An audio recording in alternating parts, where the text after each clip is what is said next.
I'll also be, okay, great.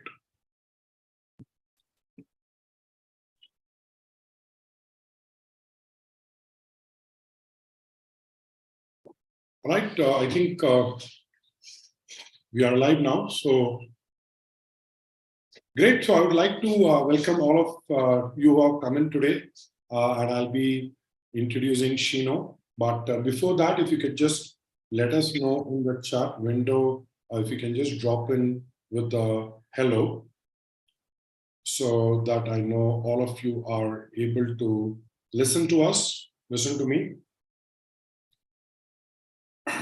Great. So I have Mahesh, Shavik, Mosa, and Karthik. So a lot of them have joined in. So without much ado, let me just start straight away by saying a big hello to Shino, and also congratulations on your GMAT score. So today's session is going to be about listening about your experience, what worked for you, and what advice you have. So we are trying to keep today with a lot of things that will be around the GMAT and the prep strategy. So without much ado, welcome Shino, and I would like to kind of just get an introduction from you and tell the people, what's been your background, and then, where do you come from? Yeah. Hello. Hi. Thank you. Thank you very much for inviting me for this session. So, hi, my name is Shino, and I'm an electrical engineer by profession. So I'm currently in a small remote place in the state of Tamil Nadu in India. It's called Neyveli, and I don't think many people will be aware of this place, but yeah, so that's where I work. Right now, I am working as an internal auditor. Yeah, I know it's strange considering the fact that I'm an engineer, but yeah, that's what I do right now. So I've been in various roles. It's a government organization. It's a government company, and I've worked in different roles. I've worked as a solar project engineer, as a site engineer, and after that, nowadays I do technical audit. So that's my background, where I come from and what I do. So my GMAT journey started, I think, this May. I started thinking about it last December. So when I started thinking about it, I thought, okay, let me just try doing a little bit of self prep, maybe. And I did that, and I just couldn't find enough structure for that. So that's when I went into taking a test prep of a certain. And then that's when I started looking for a test prep, and then I found crack verbal, and then I started the journey in May. And I actually ended it in, I think I gave my test on 13th of December. So like we're actually speaking within like 3 days of me giving the test and getting the score. So that's been my journey. So yeah, that's all. Great. So Shino, I think, you said that self-prep can be slightly unstructured. So this is something that we have also heard people say, which is there is a lot of material out there, right? There is no dearth of it, but still it seems very hard to kind of sift through it. So what's been your experience in this whole thing in terms of the... Yeah, so what happens is, even though you know what is going to be tested, like I think it's a human tendency to always have a third party validation from someone else to understand that this is where you can stop doing something. So for example, if I were to start preparing for what, let's just say quant, so and let's just say that I'm going to study probability, so it doesn't matter how much I study, I would never know where to stop. So I think that's a major problem that people face. So you know that probability is tested in GMAT, you just don't know to what extent. So I think that happens a lot when you try to go for self-prep, and I think probably you would have to go through all the kinds of questions that have ever been asked in the exam, and to find out these are the like you can stop at this concept. So probably you need not go into the advanced concepts of probability at that stage. And it's not just probability. I'm just giving an example. So I think that's what happens when you do self prep. I'm not saying that you can't do it. I'm just saying that it's a bit time consuming. If you have enough time to do it, maybe you can give it a try. But I didn't find it personally like a good choice for me, which is why I didn't go into it. Yeah. And just to kind of paraphrase it, it's like you don't have a boundary, right? Because if you look at all the three things, it's like it looks infinite. correct? Yeah. And sometimes putting that boundary and constraint is important for us to, have a structure in the prep, as you kind of mentioned, right? Yeah. So okay, great. So now let's get to the, main thing, which is your GMAT scores. You scored a 760 with a Q48 and a V47. So we will start first with the V47. So just so that people in the audience kind of understand that V45 is when you hit the 99th percentile. So V46 or V47 is in the 99th percentile. And something that I usually tell my students is a 99th percentile on the GMAT is very different than the 99th percentile on, let's say, a test like CAT. Because in CAT, you're competing with other Indians who all have similar education and exposure. But when you get a 99th percentile in verbal on the GMAT, you're competing against the audience from the US and from UK and these English-speaking countries. So for an Indian engineer to have competed at that level and gotten a 99 percentile is a huge achievement. So once again, congrats. So thank you.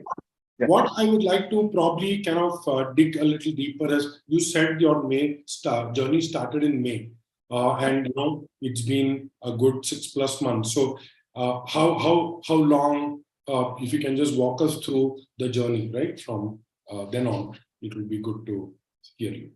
Yeah, so when I say May, I think I started at the end of May, probably like I think it was 23rd May or something, like I remember. So it was towards the end of May. So then what happened is that my duty timings are from 9:30 to 5:30. So, but that's just the official timings. So, but we can't say sometimes it's 6, sometimes it's 6:30. You come home at different times, right? So I basically have very less time left. By the time I come back with, from work. And after that, so I could just put in maybe 2 hours, and I also have Saturdays working. So it's only the Sundays that I get for, as a holiday or as a weekend. But like mostly it's like more than, like 48 to 60 hour work week. So it's a huge thing for me. Like it's between 48 hours, I suppose.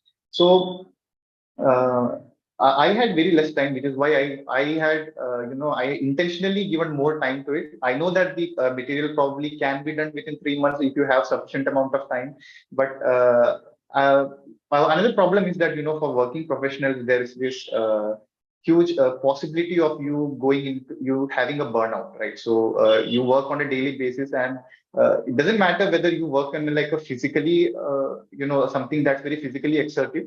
It doesn't matter whether you work in such a job or whether you only have to apply your mind in your job. But either way, by the time you come back from office, you're already tired. And if you just go into this material and you want to complete it within maybe like 3 months or something, I think you are at the risk of burnout. And I actually had a burnout, to be honest. I think by the month of I think it was September or something when I faced it. So that's when I had to I had to take a break. So because I was studying for, I think I come back by 7, I start to study by 7:30. I have no other, I left all other, leisure activities, and then I was studying till 11.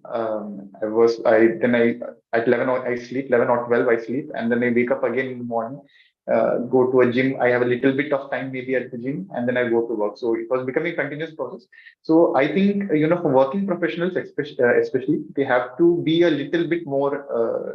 They have to take care about themselves. If you're working in like a job that's very busy or that may keeps you busy. So that's what has happened. But I think I took the most of the time in sentence correction, because sentence correction is usually what you study in the beginning in verbal, and I think that took me more time. And critical reasoning and reading comprehension was, I completed that within, I think, like 15 days or probably less than that. It didn't take more than that for me. But sentence correction, of course, because you have to learn about each and every, like the grammar rules and all. So that's what it has been. But from the very beginning of it, I have been, I never thought about GMAT as an exam, to be honest. I've just thought about it as, something that would give me some kind of life skills to use in my regular life. So instead of what I did was to, instead of keeping it like a separate part of my life, I just try to inculcate whatever I learn I learned through GMAT in my daily life. So, like as an internal auditor, so I come against reports and notes and approval process on a daily basis.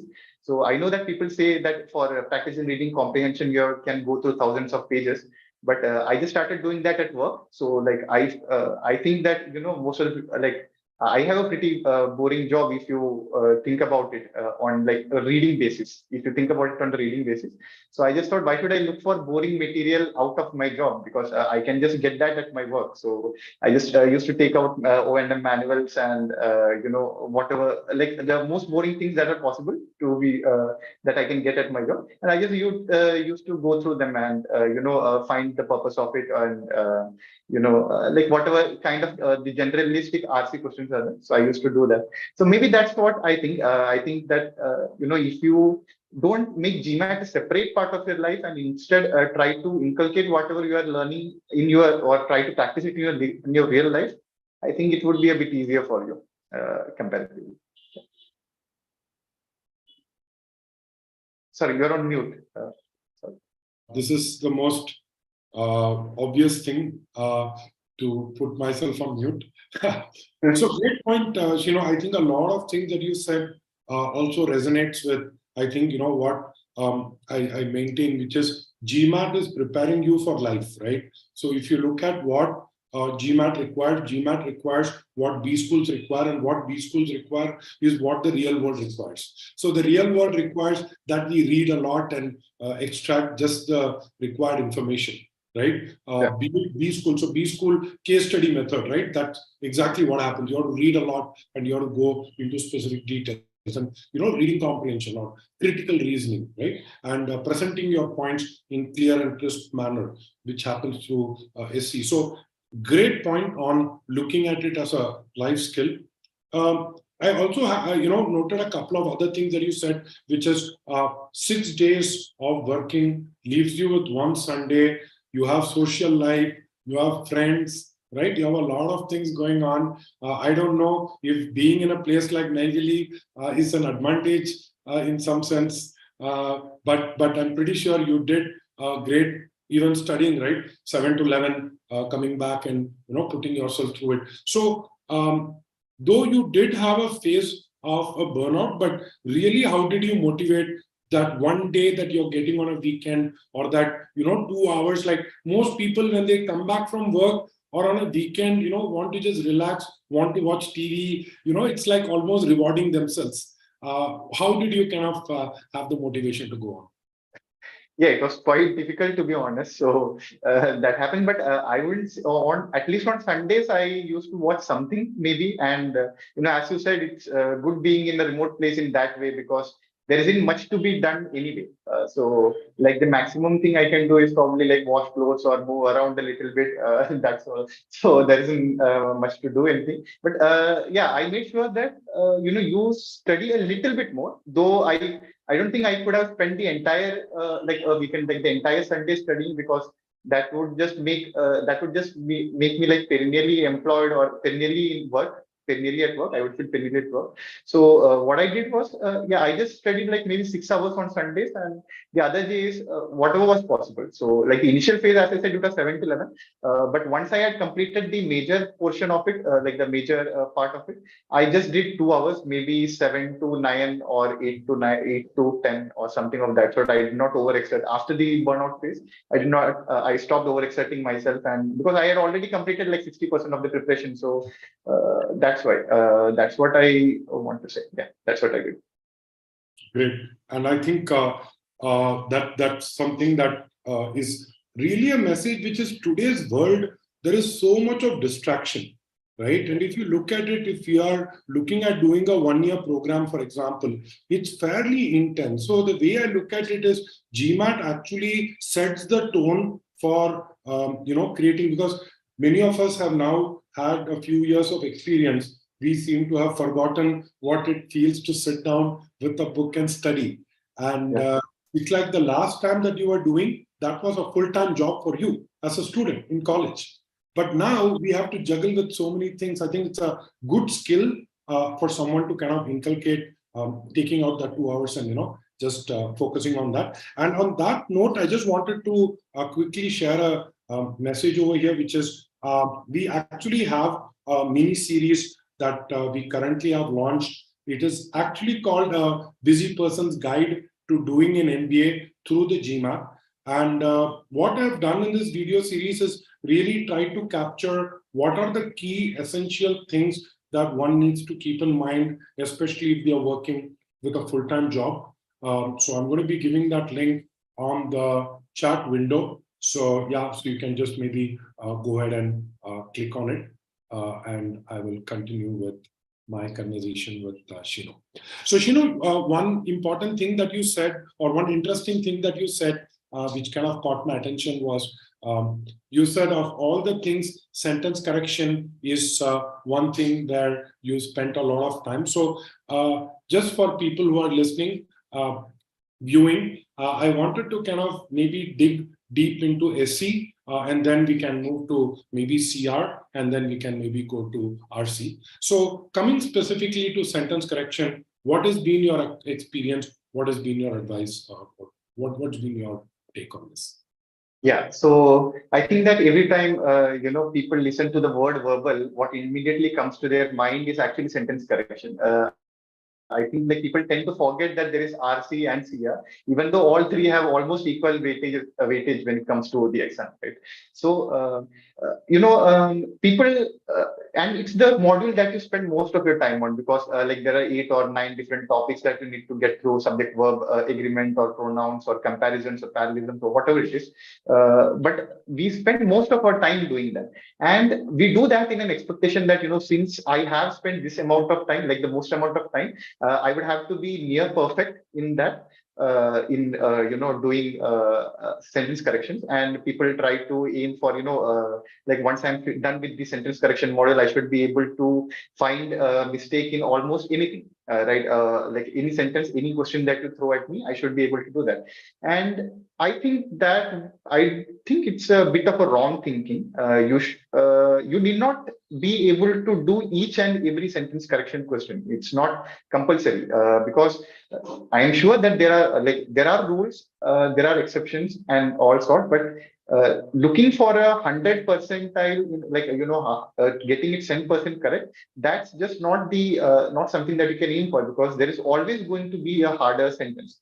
You just need to know, make sure that you understand the basics. And if I throw like a random 10 questions that you are able to have at least like maybe a 70% accuracy, maybe a 70 or an 80% and accuracy. And I know that since most of us are already working, and different people have like we use English in our daily job, so I don't think it's possible to like get none of the questions correct in sentence correction. So there is always something in you, like always already something that it's just that you are just refining your skills when you are studying sentence correction, not something that just when you started preparing for GMAT, that's the time you started studying. So all the syllabus, like in the Indian context, you already studied all of this like before the 10th standard. So it's already there with you. You're just refreshing. So you need not like look at it in a very separate way. So that's one thing. Secondly, I don't think that you can be weak at sentence correction as a whole.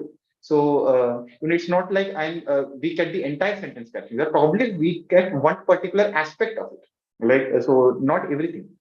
For example, maybe like when I started preparation, I think I was weak at parallelisms or comparisons, but I knew that I could deal with the other sections. So but even if you get some of the questions wrong, you need to identify which are your weak areas and your strong areas. And some areas it will be just natural to you. It will come natural to you. For example, subject verb agreement or something, it will always be natural to you. So you need not worry a lot. And that's another thing. Thirdly, I think as non-native speakers, we are often always afraid of idioms. But I don't think that nowadays GMAT tests a question only based on idioms. And I think most of the sentences have at least two errors. Maybe like I don't think there can only be just one kind of an error unless it's like a very small sentence or something. I don't or a very small underlying part. They can't be just one kind of an error. And when we see the like when you are practicing or you're practicing the OG and you see the GMAT expert or GMAT expert telling you the answer to it, or you check on the GMAT club and people are sharing answers. So probably there are like two or three errors in the particular sentence that has been given to you. But you will know that you just need to identify one or two errors to eliminate four of the choices, and you would just need to select the correct choice. So it's not like you need to identify each and every error that has happened in a sentence. You just need to be able to identify enough errors so that you can you can just reach the correct answer choice. So that's our aim. Your aim is never to identify each and every error that happens in a sentence. So I think that's what you should be aiming for, not to identify each and every error in a sentence, but just enough errors to get it correct or be able to choose the correct answer choice. So that's one thing.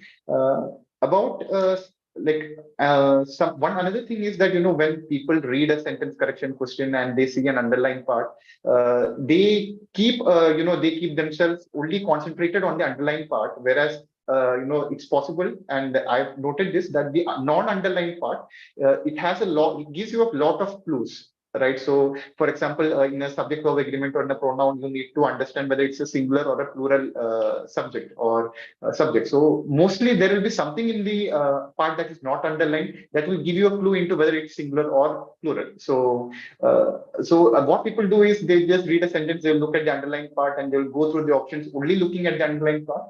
Whereas I think that if you were to concentrate a little bit into the part that's not underlined, that would also help you a lot in this journey. Yeah. Right. And I think this is what I call as the sentence correction tunnel vision syndrome, where you are so focused on just the underlined part that we tend to ignore the rest of it.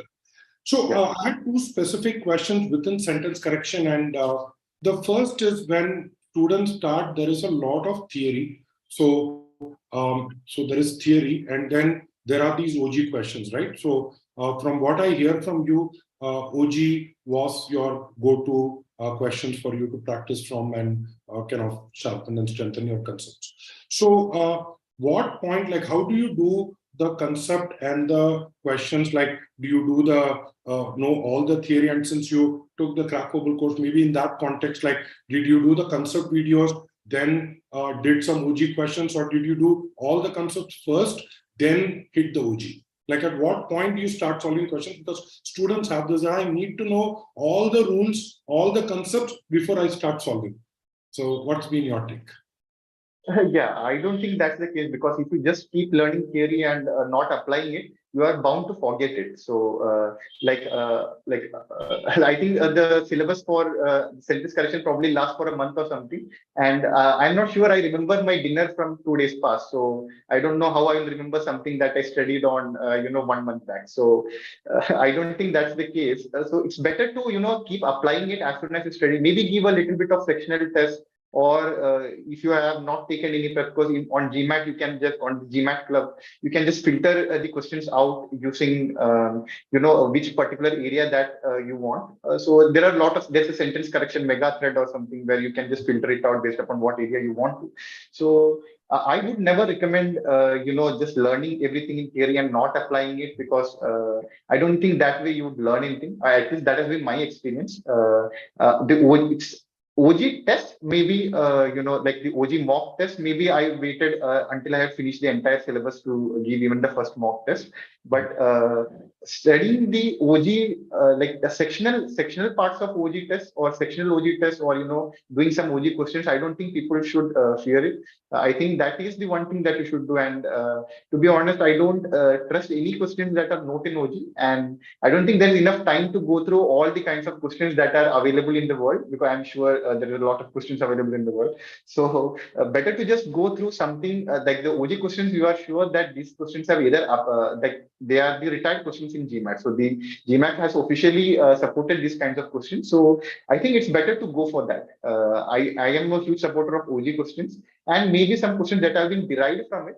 But I think that you should be in continuous practice, and probably when you go for something else, for example, like I've completed my subject verb agreement and I'm going through the pronoun phase of it. You know, When you go, just wanted to say, if you can also say in context of the crack verbal program that you took, you know, how that went well, it will also help, because I think that's what also a little, because some of our students are also attending the session, so it'll be good to kind of get that context as well. yeah. So what happened in the crack verbal course? What we do is, what I've gone through is there are some certain concepts that are introduced. Then there is like a beginner test. So to just introduce you to the concept, these questions are probably a bit easier. And then a little more advanced topics on the same topic is introduced. And then we have a more sessional test. And once you're done with it, you can go through, there are some OG tests which are derived from, which are the OG questions that are already available in the official guide, and which are made of those questions. And so you get to practice that too. So that was actually one good thing, because since I already had sectional tests based on OG questions, I never had to again refer the official guide again, separately, because then I would have to again find out which OG questions exactly test the concept that I'm studying. So since Crackweber already had separated that and put it in the form of sectional test, it was a bit easier for me comparatively to to go through the OG material, or going like practicing the OG material instead of having to search for the questions that test exactly these concepts. So yeah, that has been the thing with me. So that's how I think it has been quite helpful to have a sectional view, or providing sectional tests, and then further combining it later on with other concepts. Yeah. And I think one of the reasons we cannot also designed it around OG, and this is where I think a lot of students have this thing of, more and more material, but I think doing the OG very well, and looking at the experience. So we provide an official copy of the OG along with our program, along with the course. So that kind of helps bake in the concepts, more strongly on that. So I'm going to ask one more thing, which is on SC. You said you are an engineer. SC is verbal. So how does that work? How does English? You said you have done it in school, but still, when you went through the rules, how did you find them?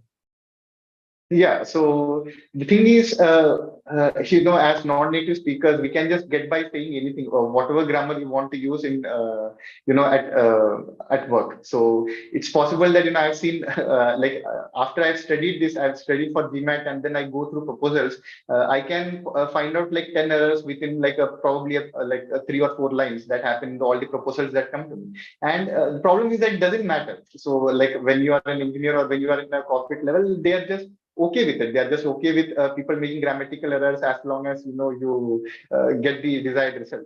But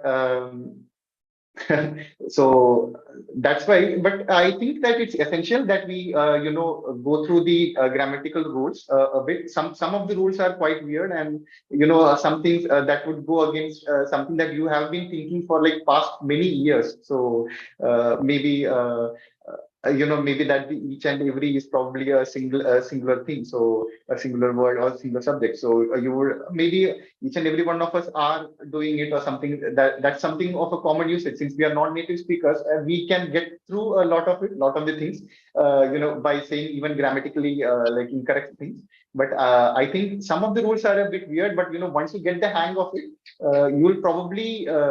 You will find it odd for other people to be saying such grammatically incorrect things. You will start finding mistakes everywhere. So, as I said, the more you inculcate it into your daily life, it becomes a bit easier for you to learn.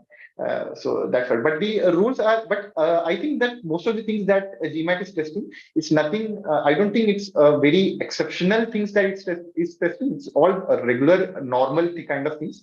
And you need not know like each and every exception to each and every rule. You just need to know like 80% or 70% of the general grammatical rules, not the very individual specific exceptions to things. They are called an exception because like they happen rarely. Or if they were to occur like frequently, they wouldn't be called exceptions. Then they could just become another rule, right? So you need not know each and every exception. You can just know like the most basic and the most used grammatical rules, and I think we can get through a sentence correction on this quite well. Yeah, quite easily. Yeah.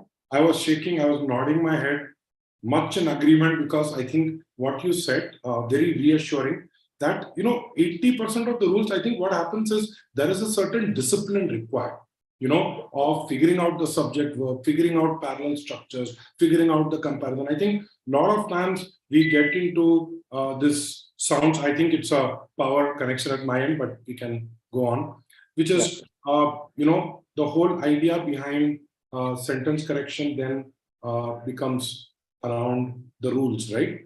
So it's like 80% of the rules are already there, correct? And we just need to get those in place, and the rest 20% will figure out by itself. I got the power back.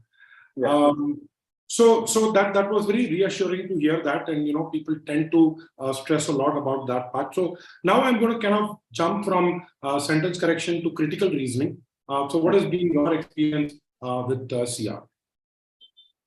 Yeah, so critical reasoning is something, I think like it's most relevant to our life because it's something that you do on a daily basis, right? So when you are trying to make a certain proposal to someone, saying that let's just buy this, or whatever you do in your real life, it's something that's relevant to you on a daily basis.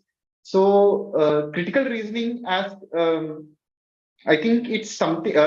There are different kinds of questioning critical reasoning, right? So you like most of the questions are about strengthening an argument or weakening an argument. So I think, or inferring something from it, or different kinds of that. So again, like sentence correction, I would like to say that you can't be like weak at each and every part of critical reasoning or each and every type of questions of critical reasoning. You are probably weak at some point parts of it. So for example, I think that personally bold-faced questions are like the easiest in the critical reasoning because you need not like add any value to the question when you look at bold-faced questions, because you have two bold sentences or two highlighted sentences, and you just need to know whether it's a conclusion or whether it's an evidence or what is that thing. That's all. You don't need to strengthen the argument. You don't need to weaken it. You don't need to know something about it or infer from it. So if you so suppose you go to an exam and you get like a bold-faced question, so you must be like, I think I personally find it to be a very lucky thing because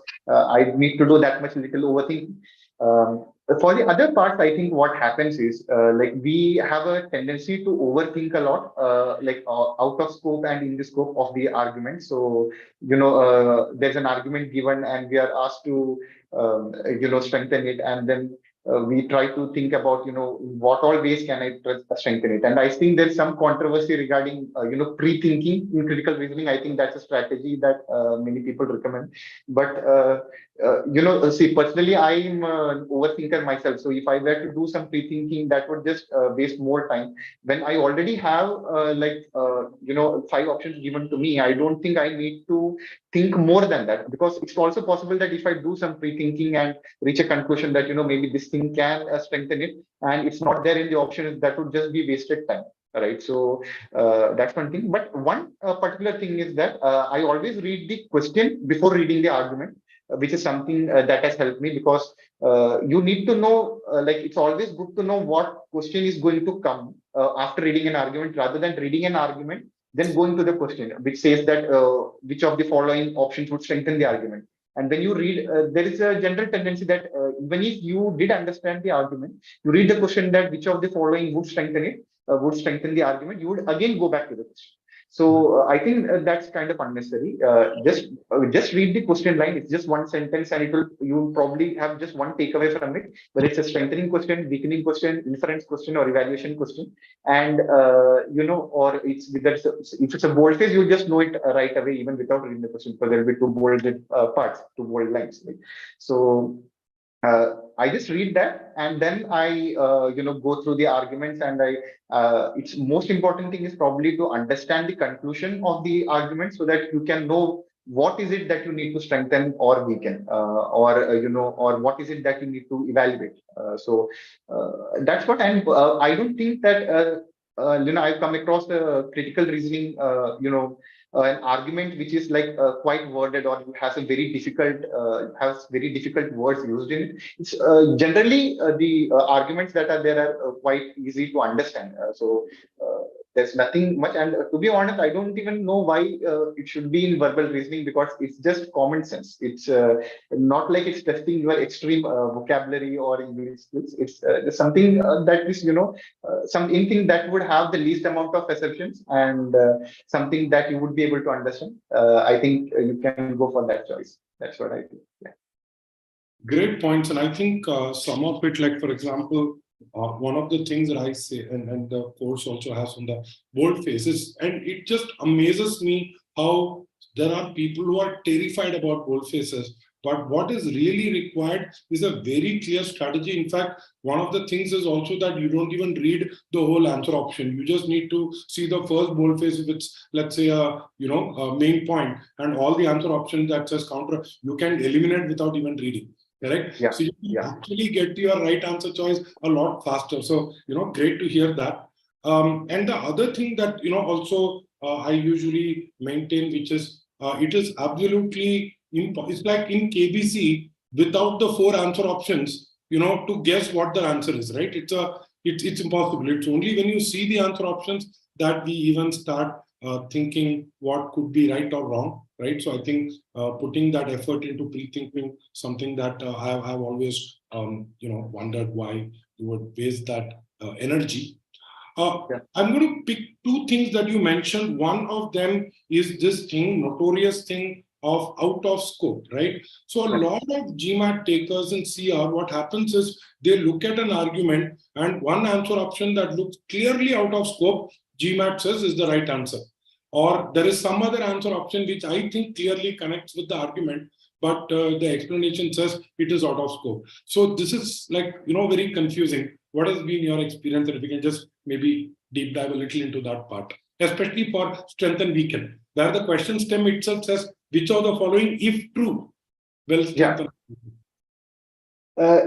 So I think this question of out of scope and in the scope thing comes mainly for the strengthening and the weakening questions, because that is where you need to actually judge, because in strengthening and weakening, mostly the things will be out of scope only, right? So most of the things will be it will be something that could have happened, which would in turn strengthen the argument. So in strengthening and weakening, anyway, like most of the things will probably be out of scope, but and that is where the answer could be out of scope. But in case of the other questions, right, for example, to evaluate something, or to evaluate to get an inference from the argument, there it acts in the reverse way. In the inference or the evaluation questions, the out of scope things actually help you to eliminate that answer choices. So when you are inferring something, you need to be sure that the answer choices can be exactly inferred from the argument. It's not something that you need to add additional assumptions to, along with the answer choice that's given. You need to have your own personal additional assumptions to be inferred from the original argument. So that's something that we can avoid. So I think in inference and in evaluation questions, where you evaluate the argument, the out of scope helps you to eliminate the choices. And in strengthening and weakening, this is something that you can naturally expect, that the options are probably there, so that something it is not given in the argument. It's just something that will help you to strengthen or weaken it. So you don't need to be scared about out of scope. It just matters what kind of a question are you facing, and what are you going to do with the out of scope answer choices. Right. And I think the whole idea is, looking at CR, as you have kept saying, like a couple of times you said that looking at it as real world, right? In real world, if such a scenario happens, how would is this something that would impact the argument? I think bringing that perspective important. Now I'm going to get to the third part, which is reading comprehension. And before that, I just wanted to let people know that once we are done, we're going to be taking questions in the Q&A in the chat. So maybe you can keep your questions for that, and maybe in the last 10 minutes, we will get into the Q&A part. So, Shino, coming to RC, so I know that your RC was terrific. Like for a V47, you have done terrific across SCCR RC, but RC particularly, what has been your strategy? How did it work? Please throw some light on that. Yeah, so regarding RC, one thing is that as many people recommend to read, and even I recommend that you should read. It's just that I don't recommend. It's like I don't personally feel that you need to read something that's out of your daily life. So you need to have a habit of reading, because what happens is like you face a question, you know that there are like 3 or 4 paragraphs. And by the time you're going through the first paragraph, you're already thinking that, I have 3 more paragraphs to go through. So that's one thing that you need to take care, that, you don't get bored. And most of the RC passages are going to be boring because you probably don't know the topic that is being discussed in the reading comprehension part. So one thing is that you should be able to get from the start to the end. That's one thing that I think is most important. Secondly, another thing that some people try to create mind maps and write it down. For some people it works, but I have actually never needed, creating mind maps, or I have created mind maps, but I've never written it down. So I've actually kept mind maps in my mind. So because I don't try to, get into specific details of what happens in a particular passage. So, for example, there is a let's just say that there is a passage, there is a reading comprehension question which has 4 paragraphs. So I read through the first question, first paragraph, and I know that it's introducing the concept of something, and then there is a detail of something given. Then I go to the second paragraph and I just think, how is the second paragraph linked to the first paragraph? Right. So I just don't go into each and every detail. I just don't try to remember all the details that that's given in the second paragraph. I just try to find a link which is there between the second paragraph and the first paragraph. So every paragraph that I read, I try to get the link with the preceding paragraph and the first paragraph. So when I'm reading the fourth paragraph, I'm trying to find its link with the third paragraph and the first paragraph. I'm not concerned about the second paragraph because that has already been covered. So that's one thing that people need to look into, creating a link between the paragraph and understanding how each paragraph affects the other paragraph. Because most of the times the questions are what is the purpose of the second paragraph given in the passage? So given in this question or something of that kind. So if you just think about it while reading it, so that will be done. So you can just easily answer that question. That's one thing. Second thing is, people are, I think, a bit afraid to go back and read the RC passage so people have this thing that, I have gone through this, so I have to understand this, everything, and I have to understand, I have to answer all the questions without going back to the passage or without reading the passage. And I think that's something that you need not be scared of. And because the thing is, I don't think it's possible to understand each and every passage that's there in the world. Some of the passages, maybe it might be about some topics that you know a little bit, so you'll be able to understand it a bit easily. But some of the passages are probably going to be quite difficult. So it's not possible that for you to understand that. So don't concentrate on understanding. Just try on creating links between both paragraphs. Just create links between all the paragraphs that exist in a particular question. And if there is something while reading through the paragraph, just look at some odd words that are there in a particular paragraph, so that if something of that sort appears in a question, you know which particular paragraph has this kind, where you have somehow seen this kind of word, and you only need to refer back to that particular paragraph. You need not go back and read the entire passage again. So you can, even though while reading you did not remember everything, just try to remember something of this sort is discussed in this particular paragraph. That's all. You need not write it down. You need not write anything. If it helps you to write it down, sure, that's something that people can try. But I've just never had to do that. And to be honest, I've never made any mistake in reading comprehension. Even in my mock test, I've always scored completely, or 12 out of 12 questions or 11 out of 11 questions always in when I do reading comprehension passage in question in all my mocks. I made some mistakes in sentence correction, in critical reasoning also, but I've never done anything in reading comprehension. Yeah.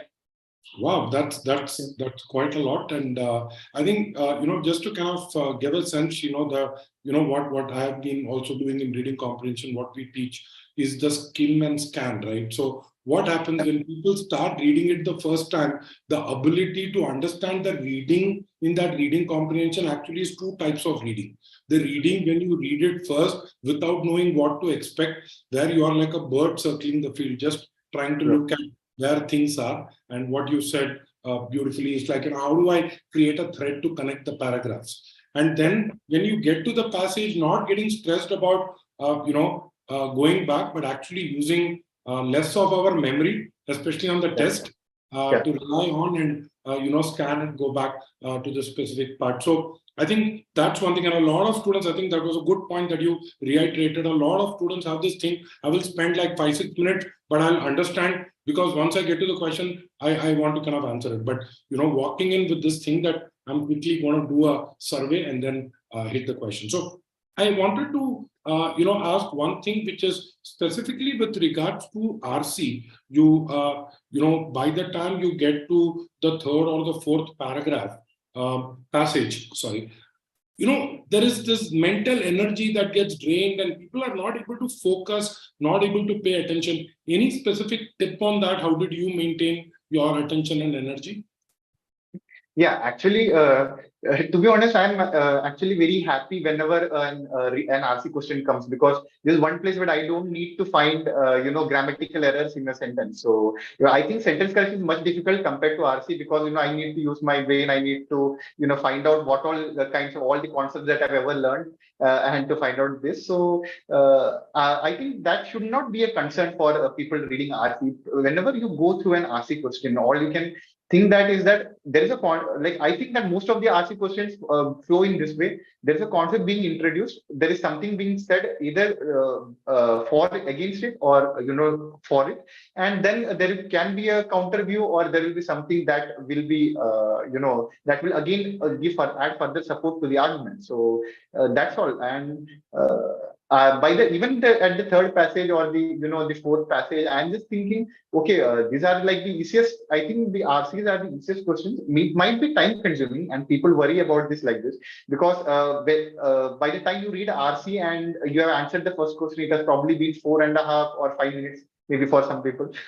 So you are always in that thinking that I've already spent 5 minutes for that. But instead of concentrating upon the time that you are spending on reading an RC, you can just try to reduce that. And if you're not trying to understand, you have no obligation to understand an RC passage, and that's what you need to remember. So it doesn't matter whether it's the fourth passage or the fifth passage.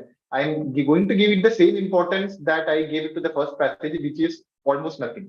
The first passage wasn't relevant to me in my life, and the fourth passage isn't going to be relevant to my life either. So all of this is being done just to give an answer to some certain questions, and that's enough. So I don't need to understand it. I don't, I just need to answer a few questions, that to a few basic questions. And I think that would be more than enough for me. So that's right. Even with the fourth question, you can just think about it. You did not associate any particular importance to the first three passages either. That's what I think. Right. Great punch. And I think what you said, the whole idea that we are not obliged to understand to answer the question. It was a great point. One of the things that I usually say is RC is the only topic or, section where you get the answer first, then they ask you the question. Right? Yeah, right. And the other thing that I've noticed, and I just want to acknowledge that people who typically do well in verbal or do well in GMAT, they love RC, and I've noticed that. And I think it's like when you love something, it just becomes easier. But if I'm going to have this negative relationship with RC and say I hate RC and I keep not liking it, no matter how much effort I put in, I will not be able to do well, right? So I think having this also important.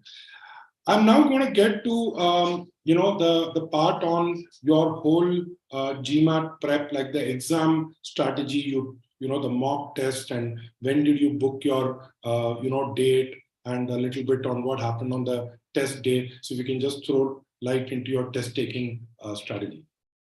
Yeah. So, I had almost completed my syllabus by, I think, November 12th or November 15th or something. And by that time, I wanted to, revise, by that time, I wanted to revise everything again so that, before giving a mock test, because I like to be prepared for tests. Even if they are mock tests, I take mock tests very seriously. I consider them to be equal to like the real test, and I put my phone on airplane mode. I even stick a note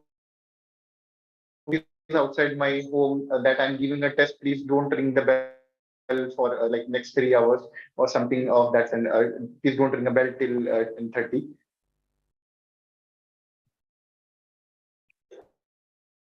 Sorry? Hello? Yeah, I think. Sorry, is it audible? Yeah, just a minute. Is it okay now? This is perfect now. Please go ahead. Yeah.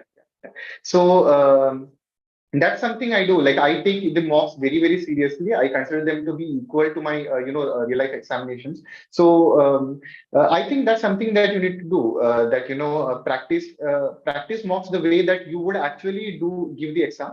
And after I was done with this, I gave my first, my first mock test on I think November like 13th or like 20th. I think I gave my first mock on November 20th. And the first mock I had a 760 and I had a Q51 and V42 during that time. So so then I thought that, okay, I think that I can make it. And then I just went on. Then I started thinking whether to book a test or to, keep on practicing. But I just realized that, if you think about it, there is no like end point to it. You would never reach a point where you can say that, I have sufficiently finished my preparation. So is 1,000, do you think that, if I practice 1,000 questions, do you know, is 1,000 questions enough for me? So I don't know. So what is better to do is just book, like once you give one or two official mocks. So most people don't might not purchase the other official mocks, but I just had this thing about wanting to practice only on official mocks. So I did not do anything else and I did the official mocks only. So once you get a certain amount of consistency in one or two mocks, I think that you should just book you should just book the test.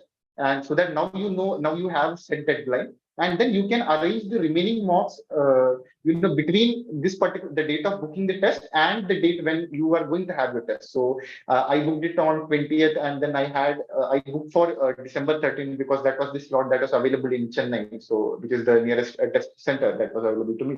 And then I had purchased the other official mocks also, so I had 4 more tests. So what I did was that I spaced it for the next 2 weeks, every 3 days, I think, and one on Sundays and I think on Wednesdays. And after giving every mock test, I try to I try to understand what are my mistakes, and every mock test it's usually something different. So something that I made. One thing you have to ensure is that you don't do mistakes on stuff that you have already made mistakes on, because that would just mean that you have not learned from your mistakes, and that's not a good thing. So every time I make a mistake from something, I note it down, and there is this concept of error log that is used in GMAT, during GMAT preparation. And I think that's a very good thing. You should be maintaining an error log, and the same, you can just all the questions that you are doing wrong, you can just search it on GMAT Club and find those questions there, and you will get an explanation to it too. And once you get an explanation to it, don't stop there. That you have an explanation, you understand the explanation, and you just stop there. Okay, so I understood the explanation. Immediately, what I try to do is that I list out all the areas that I committed some mistakes on. I again go back to the sentence correction thread, or even the quant thread. You can go to the quant thread, and then I just practice the questions on the same topic. So maybe if it's parallelism, or maybe it's comparison. So I just practice like few questions, maybe like 5 more questions, so that I know that I understood the explanation that was given for the question that I made a mistake in. So that's what I have done there, and that's what happened. But one thing I would like to tell is don't expect to have the same experience that you had in your mock on the day of the final GMAT, because I've never scored below a Q50 in my mocks. So I've always had either Q50 or quant 51. So there are only 2 scores if you see my mock test, and if you can see from my score here that I have a Q48 on the final day of GMAT, and I was almost prepared for all kinds of problems that can happen in my life. But on the test taking day, what happened is that GMAT threw so many very wordy questions. I think there are 6-line questions and 7-line questions that were being thrown at me. and these are they're not even like data sufficiency questions in quant. These are problem solving questions that are being thrown at me. And so by the time I reach the end of the question, I did not write anything because I've reached the end of the question and I need to again go back to now write down. So usually the problem is that I try to understand the question and before writing making an equation. And I think this is one thing that I did not prepare for, and I never faced this issue in my mocks, that I never had this many long questions. And another thing is, when you practice a lot in when at home in GMAT, it's possible that at certain times, even in the official mocks, you'll come across questions which you have already done in the past while your preparation, or something that is kind of similar to what you have already done. But you should not underestimate the GMAT Council. So they have much harder questions waiting for you and a much wide arena of questions waiting for you. So you will probably never. It's possible that you might not have anything, some of the questions will be something that you never come across throughout your preparation journey, and you have to be ready for that. And that is what happened to me on the test taking day. But when so after the quant section was over on the real test day, I knew that, it didn't go quite well for me.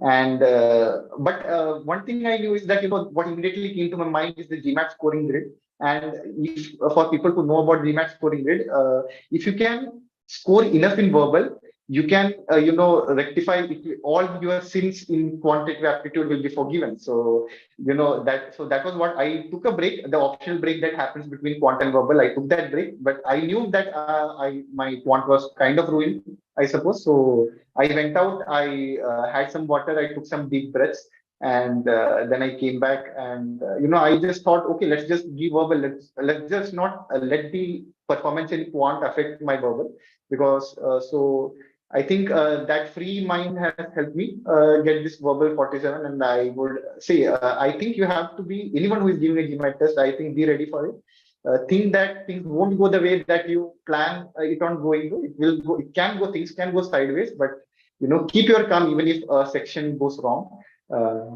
So that's what I want to say. Yeah. Great point. I think, hope for the best and prepare for the worst, right? So yeah. I think a lot of interesting things. First of all, the fact that your first mock was 760 and your final score was also 760. Incredible to hear. Most people after their quant, if it blows, they will walk in and say, let me just cancel the test. But you went and cracked the V47, so a 67th percentile and a 99th percentile, like a comeback of sorts. I think other thing that I just heard was you took all the 6 official mocks. I like the strategy where you took the first few and you got a sense, then you booked the date and used the rest of it from that point till the time you got it. I also noticed you preferred the test center, and from a section selection order, you picked quant, which is your strong point. Though the scores may not say, but that was your strong point. And then you went to verbal and then to AWIR.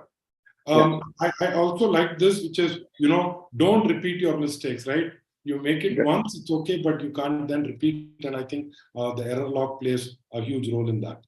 Also very interesting to kind of, hear the fact that sometimes on the GMAT expect questions that you have not really expected before, right?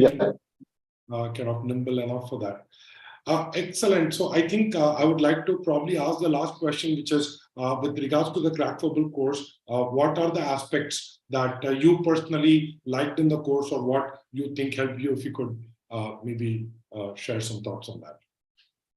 Yeah, so, when the course starts, I think there's a video of you saying that, we are not trying to do a PhD in verbal or, in maths, to be honest. So all we need is like enough amount of sufficient amount of knowledge to crack the test and, to, improve yourself. So I think that has, as an engineer, I think that somehow resonates with me. I think we should always be aiming for the bare minimum. I think, even in your corporate life, if you ever go and, allocate more resources than required for something, it wouldn't be a good thing. So I think the Crackable course, it gives you sufficient amount of knowledge to crack GMAT and nothing more. And I used to make, if you want to supplement it with something or you are particularly interested in something, you can of course go into something else.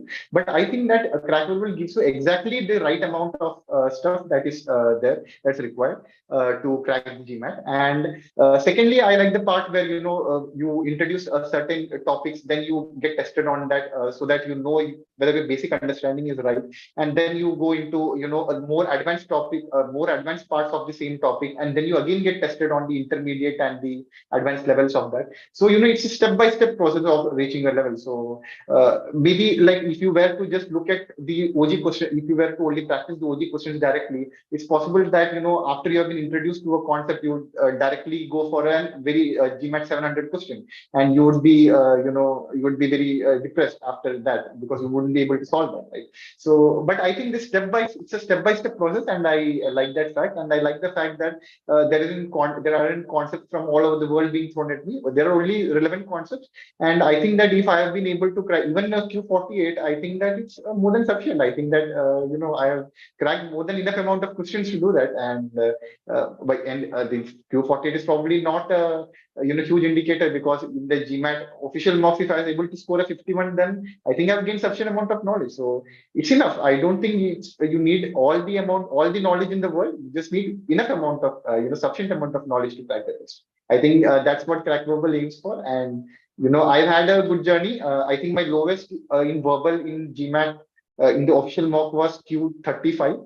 And from there, I've scored a not Q35, a V35. And from there, I've scored a V47. So I think I've seen sufficient amount of improvement. Excellent. And I think, largely two parts. One is don't boil the ocean, So I think when we actually give people very little theory, they are surprised and they're like, wow, is this all that is required? And that is when they realize that the main challenge is not the theory, but the logic in applying and solving the questions. And I think that's a key message. So with that, I would like to just check. We are at done with about the 1 hour mark. Yeah. So just wanted to ask if anyone had any questions. You can put it in the chat window here. I think there were a few questions that came a little earlier. Maybe what I can do is I'm just going to ask this again. Some of it could be this. So we have someone asking, what advice can you give to someone whose day-to-day language is not English, right? Because in this case, it's French, but so I think that's a fairly complex thing to do because, culturally, it's very hard for us to understand. I think Indian, by virtue of the colonization, maybe it is English first. So, we have been used to a culture of speaking in English. Maybe maybe since we have all our official communication in English, so we can just, even if our day-to-day language isn't English, we can just concentrate on that. But maybe for people who have their official communication being in another language, they will have to supplement it with some English sources. So maybe some newspapers or something of that kind. So since you are giving a GMAT, you're of course learning English. So such people might have to supplement it. People like us who have at least, even though our day-to-day conversations aren't in English, you will at least have your official communications in English. And I think that's enough for us, for people like us. Yeah. And this other question, which is, is it possible for me to score 760 in 3 weeks? Right? I have my answer for it, but I would like to hear what's your thought on that.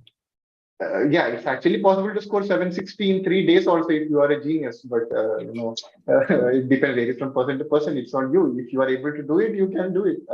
I don't think that there is a score predictor of sorts anywhere available. I don't know. It depends upon your level of preparation and what kind of background you have been brought up in. So it's completely up to you. You can score a 780 also in 3 weeks. No one can stop you if you can do that. I suppose. Yeah. Different people require different amount of preparation time. And that's the thing, right? Like someone can score 2 weeks. In 2 weeks, they can score 760. The question, therefore, is to ask, is that person you? If that person is not you, then figure out how long it's going to take you. And, the journey is very personal, changes from, person to person. So I think that's really what we had. So I'll just wait for maybe another minute. If anyone has any questions, you can let me know in the chat window. But I'm going to ask one more question, which is around the whole prep. It lasted for about a good 6 months. A question that we had was, in terms of, sorry, yeah. So in terms of, you also spoke about using the 5 answer choices test of elimination, right? Rather than test of selection. So anything on that, like how you went about, because there is a reason why GMAT is giving you 4 wrong answer options, correct, and 1 right answer option. So is there anything that you used to zone in on what is right, or was it more of eliminating what is wrong?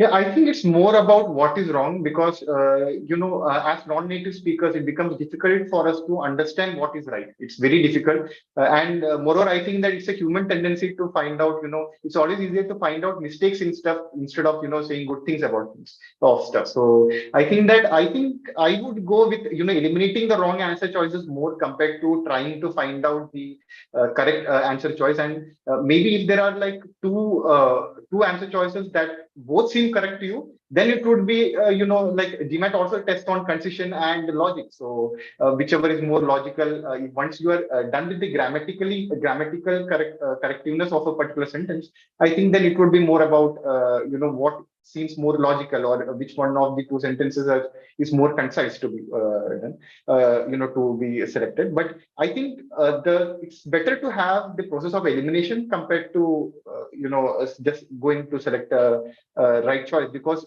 I don't think that we are with, you can always be like a 100% sure about your own skills in this particular area that, so I cannot say that I am an expert in subject verb agreement, so that I know exactly that, or in parallelism that, this is exactly the correct answer. But I can definitely say that there is at least one mistake in the other one.